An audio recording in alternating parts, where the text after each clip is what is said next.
Johnny master విషయంలో జన సైనికులకి ఒక కన్ఫ్యూజన్ ఉంది. మొదట పార్టీ నుండి సస్పెండ్ చేయడంలో తప్పు లేదు, అది బాధ్యతాయుతంగా చేశారు. జగన్ అయితే అట్ట చేయకపోవడం, దానికి మన బాస్ కరెక్ట్గా చేశారన్నటువంటిదే ఉంది. అలాగని జానీ మాస్టర్ మీద నెగిటివ్ లేదు, ఆయన అన్యాయంగా ఇరుక్కుపోయాడు అన్నటువంటి ఫీలింగ్ ఉంది. దానికి కారణం 5 ఏళ్ల నుంచి ఏం చేస్తుంది, 2019 నుంచి అని చెప్పింది అమ్మాయి. అట్లాంటి అమ్మాయి ఇప్పుడు కంప్లైంట్ చేయడం అంటే దాని వెనకాల ఏదో ఉంది, అతను ఇరుక్కుపోయాడు అన్నటువంటి ఫీలింగ్ ఉంది. అలాగని కామెంట్లలో వాటిట్లో ఎక్స్పోజ్ చేస్తున్నారు.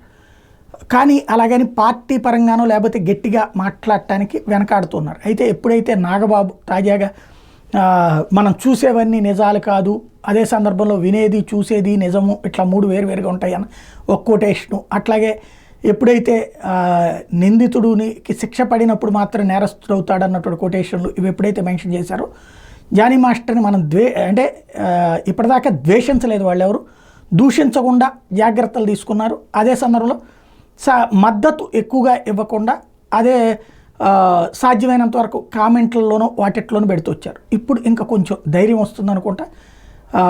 ఏదైతే ప్రస్తుతం ఇచ్చినటువంటి సపోర్ట్తో ఇంకా గట్టిగా నిలబడే అవకాశం ఉంది. అట్లని పార్టీ పరంగా అయితే మాత్రం భుజాన వేసుకోవడానికి సిద్ధంగా లేదు.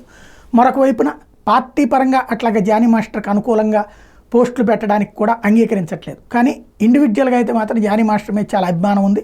ఎందుకంటే అతను చాలా ఘాటైనటువంటి స్టేట్మెంట్తో విరుచుకుపడ్డటువంటి వ్యక్తి కావడంతో అందులో ఒక టెంపో తీసుకొచ్చి పెట్టినటువంటి నేపథ్యంలో అయితే జానీ మాస్టర్కి మద్దతు ఇవ్వాలన్నటువంటి ఫీలింగే ఎక్కువ మంది జన సైనికుల్లో ఉంది.